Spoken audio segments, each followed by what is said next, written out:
Hello everyone, আমরা এখন মেলায় আসছি। খুব সুন্দর মেলা হচ্ছে দেখেন।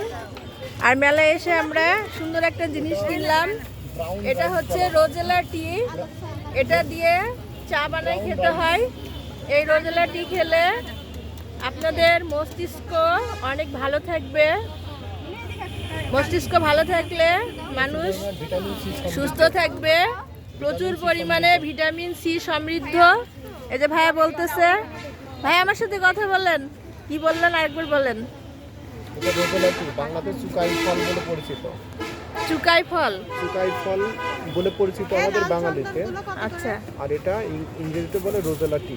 এটা চার বিকল্প হিসাবে ব্যবহার করা হচ্ছে। টক জাতীয় ফ্লেভার, এটা অ্যান্টিঅক্সিডেন্ট সমৃদ্ধ, ভিটামিন সি সমৃদ্ধ, যা মস্তিষ্ক এবং হৃদরোগের ঝুঁকিময় ডায়াবেটিস রোগীর জন্য অত্যন্ত কার্যকরী। আপনারা সবাই শুনলেন ভাইয়ার মুখের থেকে, খুব সুন্দর। আমরাও নিলাম। সো আপনারা সবাই মেলায় চলে আসেন আর এই রোজেলা টি কিনে ফেলেন। সবাই মস্তিষ্ক সুস্থ থাকবে, সবাই ভালো থাকবেন, সুস্থ থাকবেন। আল্লাহ হাফেজ।